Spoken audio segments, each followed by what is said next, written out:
오늘 아침 뉴스 연구소. 오늘 아침 뉴스의 맥을 짚어드리는 시간 뉴스연구소 뉴스톱 김준일 대표와 함께합니다. 어서 오십시오. 안녕하세요. 예, 오늘 첫 번째 뉴스 뭐부터 볼까요? 사전투표 시작. 오늘 아침 6시 그러니까 1시간 23분 전부터 투표는 시작이 됐습니다. 예, 이미 뭐 투표하신 분들도 있을 것 같아요. 그래서 전국에 3,552개 사전투표소에서 네. 어디에서나 오전 6시부터 오후 6시까지 12시간 동안 투표를 할 수가 있어요. 626입니다. 예. 그래서 이제 신분증이 있어야 됩니다. 주민등록증, 여권, 운전면허증이 있어야 되는데요. 3개 중에 하나만 있으면 되는 거죠? 예. 그리고 이게 모바일 운전면허증 뭐 이런 것도 있는데 요것도 가능한데요. 화면 캡처로 저장한 이미지는 안 된다고 합니다. 예. 그래서 사전투표소 위치는 선관위 홈페이지나 이제 포털에 그냥 검색하면은 바로 나오니까 찾으실 수가 있어요. 어디서나 가능합니다. 그러면 제가 사는 곳은 A동이지만 C동을 지나다가 갑자기 하고 싶다. 예. 그리고 신분증 있다 하면 그냥 들어가면 되는 거예요? 보통은 이제 직장인들 같은 경우에는 본인 집이 아니라 회사 근처에서 그렇죠. 점심시간에 하시는 분들 굉장히 많죠. 그럼 뭐 지나가다 지하철 타러 가다가 그냥 투표소 보인다 하면 쑥 들어가면 된다는 얘기잖아요. 그렇죠. 이렇게 편리한 게 없어요. 예. 지금 청취자 송인식님 투표하고 출근하고 있다 이런 분들이 계셔요. 이미 계셔요. 예. 이번 사전투표가 다른 점이 딱 하나 있습니다. 뭐냐면 확진자들의 투표. 예. 확진자 같은 경우에는 이제 오늘 내일이잖아요. 지금 사전 투표가 네. 오늘은 안 됩니다. 확진자는 안 되고요. 내일만 토요일만 가능하고 시간도 오후 5시부터 오후 6시까지 1시간 동안. 네. 그러니까 오후 6시 이전에 사전 투표소에 도착을 하면 돼요. 네. 그러면은 임시 기표소에서 투표를 할 수가 있고요. 네. 증명서가 있어야 돼요. 확진 격리자는 자신이 확진 격리자임을 증명하는 서류. 예를 들면 휴대전화로 이제 메시지가 올 거 아닙니까? 그렇죠. 격리 중이다 아니면은 뭐 확진됐다 이런 당신은 것들. 양성이다 뭐 이런 거. 예, 아니면은 PCR 유전자 증폭 검사 양성 통지 또는 입원 격리 통지서 이런 것들을 보여주면 됩니다. 그러니까 여러분 그게 좀 헷갈리실 거예요. 6시쯤에 사전투표소 도착했는데 줄이 100m다. 그러면 저는 못하는 건가요?가 아니고요. 6-6에서 그 마지막 6까지 도착만 하면 도착한 사람은 그게 100m든 200m든 300m든 해준다는 거. 예, 그렇죠. 투표할 수 있다는 거 이거 기억하시면 되고요. 어제 이제 윤석열 안철수 단일화가 성사됐는데 투표지는 어떻게 처리가 됩니까? 일단은 이게 사전투표의 특성이 있는데요.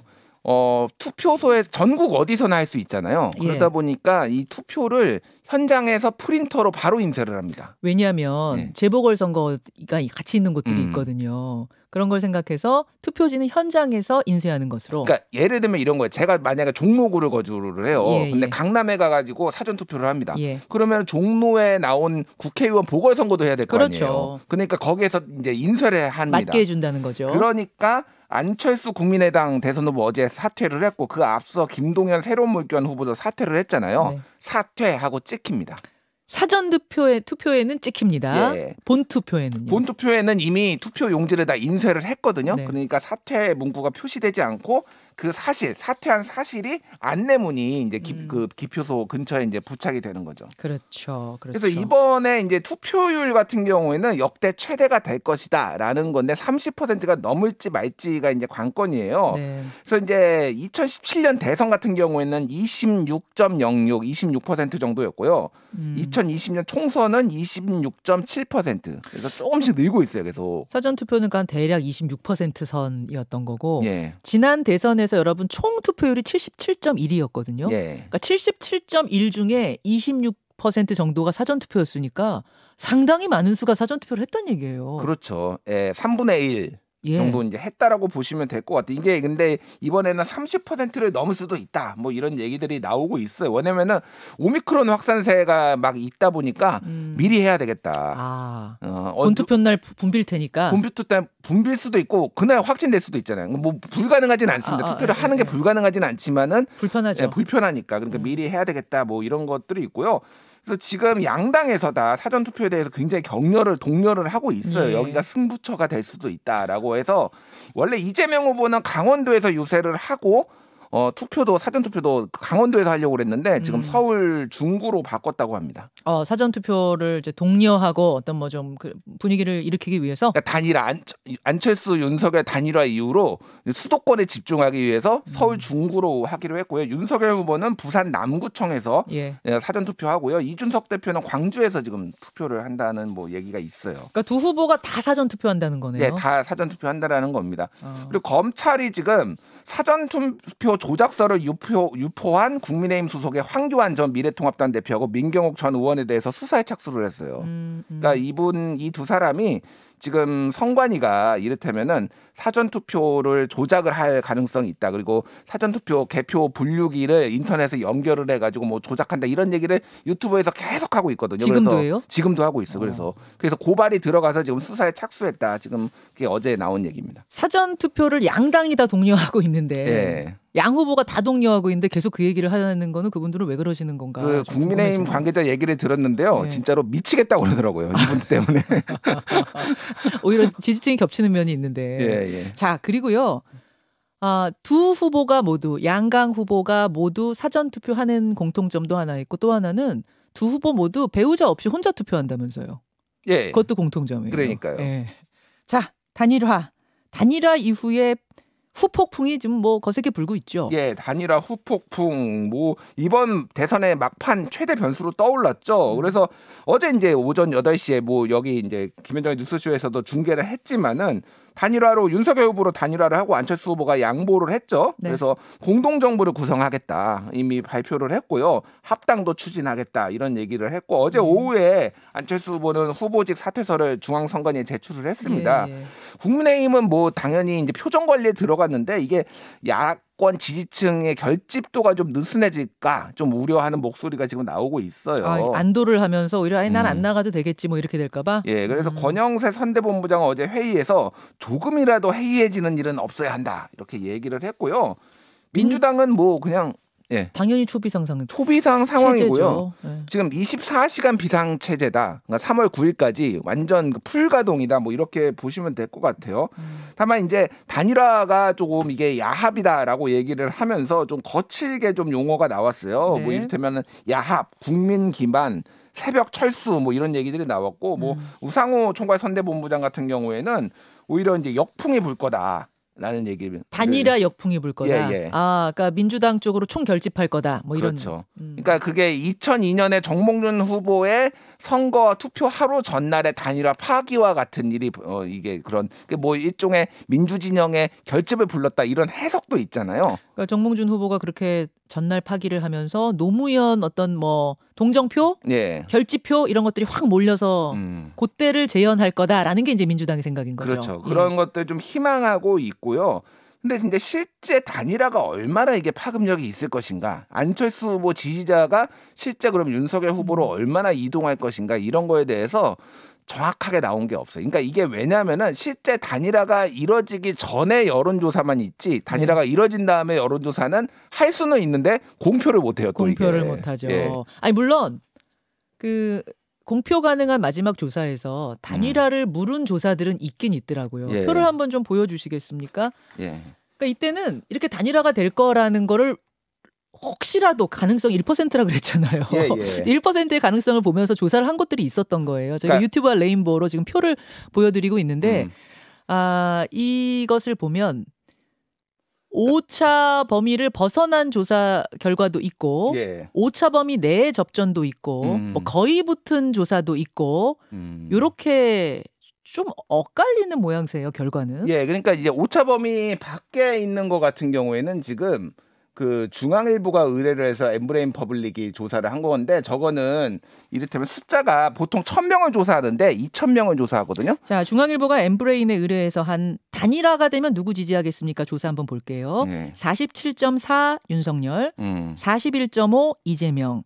2월 28일 3월 1일, 3월 2일까지 2,013명 대상으로 한 조사예요. 이게 그러니까 1,000명이면은 플러스 마이너스 3.1이에요. 오차 범위가. 그러니까 최대 6.2까지 나오는데 2,000명이 되면은 이 모집단이 그러면 플러스 마이너스 2.2예요. 그러니까 최대 4.4니까 지금 저거 같은 경우에는 5.9%포인트 차이니까 오차 범위 밖으로 있는 거예요. 그러니까 방금 그거는. 그러네요. 예. 반면에 한국갤럽이 머니투데이에 의뢰해서 한 이 조사 같은 경우에는 윤석열 42.5, 이재명 42.2 이렇게 딱 달라붙어 있는 조사도 있네요. 예, 요거를 좀 유심히 봐야 되는데 지난 1일에서 2일 성인 남녀 1,500명을 대상으로 조사를 한 건데 이게 네. 더 재밌는 게 뭐냐면은 3자 대결 그러니까 윤석열, 이재명, 심상정 3자 대결에서 보면은 윤석열 42.5, 이재명 42.5에서 0.3%포인트잖아요. 네. 근데 안철수 후보가 포함된 4자 대결 같은 경우에는 윤석열 40.6, 이재명 39.2. 그래서 그 윤석열, 이재명 격차가 1.4였는데 단일화를 하니까 오히려 격차가 줄었어요. 이거 특이한 경우예요. 예, 특이한 게 아니라 이런 게 몇 개가 있어요. 지금. 그러니까 이게 아주 특이하다기보다는 이런 게 몇 개 눈에 띄어요? 어떤 거는 그래서 단일화를 했는데 오히려 격차가 줄은 조사도 있고 어떤 거는 격차가 벌어진 것도 있고 뭐 반반 정도 본다고 되시면 될 거예요. 그래서 알 수가 없다. 실제로 이게 어떤 효과를 이제 미칠지. 바로 이제 그 부분이 이제 민주당이 얘기하는 거고 국민의힘의 얘기는 또 그렇더라고요. 이거는 이제 현실화가 되기 전의 얘기가 이런 것이고 기세라는 게 있기 때문에 아까 오프닝에서 얘기했던 어떤 기세가 확 이쪽으로 몰리면 그때는 또 모른다. 이 표가 이동하는 것이 그런 거죠. 그러니까 또 이를테면 안철수 후보가 실제 이제 유세를 다니면서 뭐 윤석열 후보 손도 번쩍 들어주고 뭐 지지하고 막 이런 게 또 매스컴에 타고 뭐 이러면은 또 바뀔 수도 있다. 이거는 머릿속에서만 그려본 거잖아요. 그러니까 양당이 다 머릿속에서 지금 그리고 있는 거고 이 조사도 사실은 현실화가 되기 전 조사기 때문에 현실화가 된 후는 또 어떻게 될지 몰라요. 어느 그러니까요. 쪽으로 어떻게 이동할지. 그래서 결국은 마지막 날 뚜껑 열어봐야 안다. 지금 이런 상황인 건데 오늘 뭐 정치인들 인터뷰 통해서 각 당의 입장을 좀 들어보기로 하고 지금 코로나 상황을 좀 체크를 하고 가야 될 텐데 오늘은 몇 명 정도 예상이 됩니까? 확진자? 오늘 26만 명 지금 정도 예상이 되고 있어요. 26만 명이요? 예, 이건 역대 최다죠, 당연히. 와. 그래서 지금 어제 오후 9시까지 전국의 이제 지자체를 다 합계를 내보니까 이미 24만 명이 넘었습니다. 어제 오후 9시에. 네. 그래서 이게 지난 역대 최다였던 때보다 한 4만 명 정도 많은 수치예요. 그때 22만 명 정도 나왔었잖아요. 그 어제 아니에요? 그게? 그저께. 그저께였나요? 수요일. 예.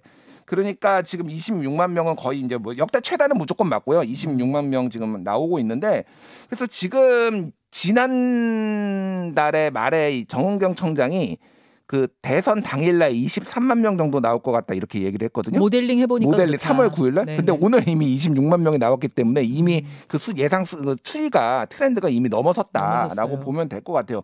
근데 더블링 현상이라고 하죠. 일주일에 2배씩 늘어나는 거는 워낙 이제 숫자가 커지다 보니까 그거는 조금 완화가 됐어요. 그러니까 방역 당국이나 전문가들이 얘기를 하는 거는 정점이 예상보다 빨리 오겠다. 지금 3월 중순이 아니라 이제 곧 오겠다. 이런 얘기들이 하고 있어서 지금 오늘 사회적 거리 두기 방안이 지금 또 발표가 돼요. 원래는 13일까지 다음 주까지 다 적용되는 걸로 이미 2주 전에 발표가 됐었는데 이거를 지금 조정을 한다라는 거거든요. 오늘 발표를 한다라는 건데 지금 현행 6인이 사적 모임 6인 그리고 영업시간 10시까지잖아요. 네네. 이거를 확정은 아닌데 오늘 곧 발표가 되겠지만 8인 11시로 조정할 가능성이 매우 높다. 어제 제가 요 8인 11시를 가지고 요 안을 가지고 김부겸 총리한테 좀 이리저리 계속 여쭤봤는데 질문에 대해서 똑부러진 답은 안 하시더라고요. 안 합니다만 어제 최종 회의가 있었으니까 그 결론이 어떻게 났을지 8인 11시일지 아니면 시간이 더 늘어났을지 줄어들었을지 오늘 확인하시면 되겠습니다.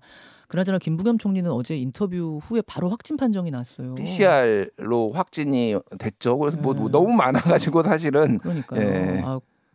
총 사령탑이었던 그러니까요. 뭐 실무 사령탑이었던 총리까지 이렇게 되는 걸 보면 정말로 지금 확진자가 많이 늘어나고 있는 거 맞고 정점에 가까이 간 거 맞다 이런 생각이 듭니다. 쾌차하시길 바라고요. 수고하셨습니다. 감사합니다. 김현정의 뉴스쇼는 청취자 여러분의 참여로 이루어집니다. 트위터, 페이스북, 레인보우 게시판 그리고 단문 50원, 장문 100원의 유료 문자 샵 1212, 우물정 1212 통해 참여하실 수 있습니다. 김현정의 뉴스쇼 여러분과 함께 만듭니다.